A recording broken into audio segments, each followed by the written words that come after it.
अर्जुन म्हणाला, हे पुरुषोत्तमा, ते ब्रह्म काय आहे, अध्यात्म काय आहे, कर्म काय आहे, आधिभूत शब्दाने काय सांगितले आहे आणि आधिदैव कशाला म्हणतात.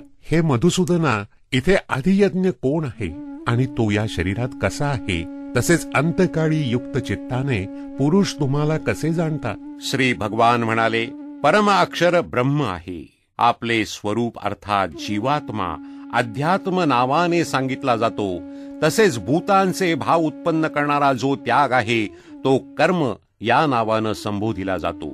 उत्पत्ती विनाश असलेले सर्व पदार्थ आधिभूत आहे.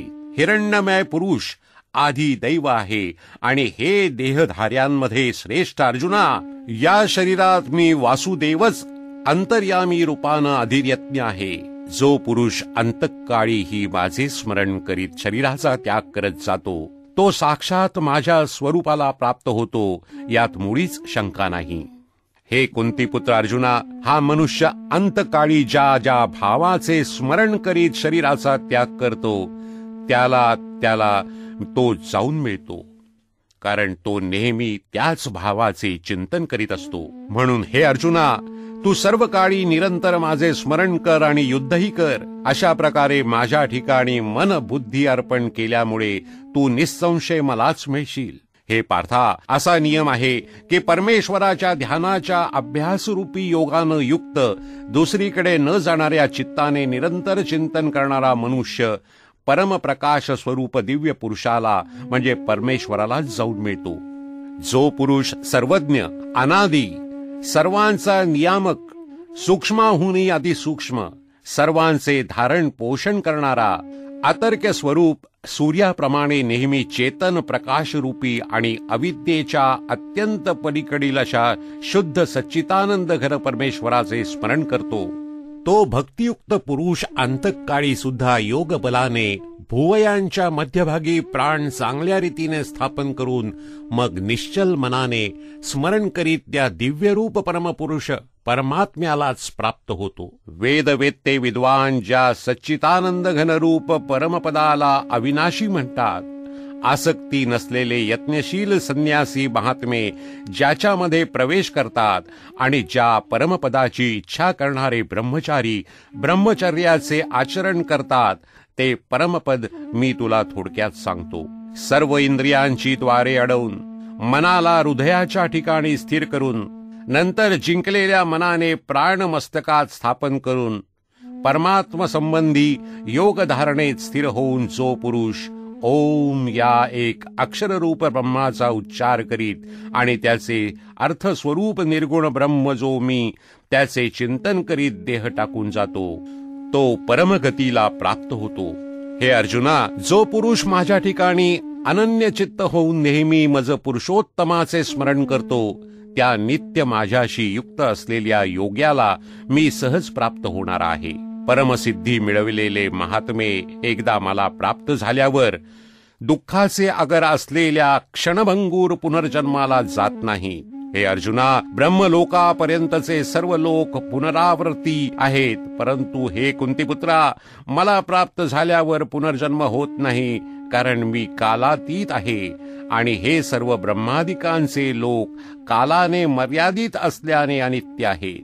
ब्रह्मदेवाचा एक दिवस 1000 चतुर्युगांचा असून रात्रही 1000 चतुर्युगांची असते. जे योगी हे तत्वतः जाणतात ते काळाचे स्वरूप जाणणारे होत.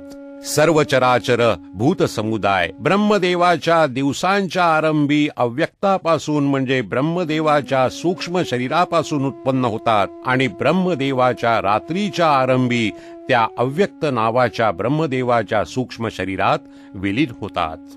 हे पार्था, तोच हा भूत समुदाय पुन्हा पुन्हा उत्पन्न होऊन प्रकृतीच्या अधीन असल्यामुळे रात्रीच्या आरंभी विलीन होतो व दिवसाच्या आरंभी पुन्हा उत्पन्न होतो. त्या अव्यक्ताहून फार पलीकडचा दुसरा अर्थात विलक्षण जो सनातन अव्यक्त भाव आहे, तो परमदिव्य पुरुष सर्व भूते नाहीशी झाली तरी नाहीसा होत नाही.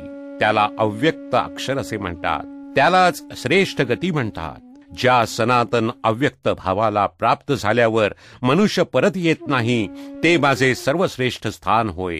हे पार्था, ज्या परमात्म्याच्या ठिकाणी सर्व भूते आहेत आणि ज्या सच्चिदानंद घन परमात्म्याने हे सर्व जग व्यापले आहे, तो सनातन अव्यक्त परमपुरुष अनन्य भक्तीनेच प्राप्त होणार आहे. हे अर्जुना, ज्या काळी शरीराचा त्याग करून गेलेले योगी परत जन्माला न येणाऱ्या गतीला प्राप्त होतात आणि ज्या काळी गेलेले परत जन्माला येणाऱ्या गतीला प्राप्त होतात, तो काळ अर्थात 2 मार्ग मी सांगेन. ज्या मार्गात ज्योतिर्मय अग्नीची अभिमानी देवता आहे, दिवसाची अभिमानी देवता आहे, शुक्ल पक्षाची अभिमानी देवता आहे आणि उत्तरायणाच्या 6 महिन्याची अभिमानी देवता आहे, त्या मार्गात मेल्यावर गेलेले ब्रह्मज्ञानी योगी वरील देवतांकडून क्रमाने नेले जाऊन ब्रह्माला प्राप्त होतात. ज्या मार्गात धुराची अभिमानी देवता आहे, रात्रीची अभिमानी देवता आहे, कृष्ण पक्षाची अभिमानी देवता आहे आणि दक्षिणायनाच्या 6 महिन्याची अभिमानी देवता आहे, त्या मार्गात मेल्यावर गेलेला सकाम कर्म करणारा योगी वरील देवतांकडून नेला जातो. पुढे तो चंद्र तेजाला प्राप्त होऊन स्वर्गात आपल्या शुभ कर्मांची फळे भोगून परत येतो. कारण जगाचे हे 2 प्रकारचे शुक्ल आणि कृष्ण अर्थात देवयान आणि पितृयान मार्ग सनातन मानले गेले आहेत. यातील ज्या मार्गाने गेले असता परत यावे लागत नाही अशा मार्गाने गेलेला त्या परमगतीला प्राप्त होतो आणि दुसऱ्या मार्गाने गेलेला पुन्हा परत येतो, म्हणजे जन्म मृत्यूला प्राप्त होतो. हे पार्था, अशा रीतीनं या 2 मार्गांना तत्वतः जाणल्यावर कोणीही योगी मोह पावत नाही. म्हणून हे अर्जुना, तू सर्व काळी समबुद्धी रूप योगानं युक्त हो, अर्थात नेहमी माझ्या प्राप्तीसाठी साधन करणारा हो.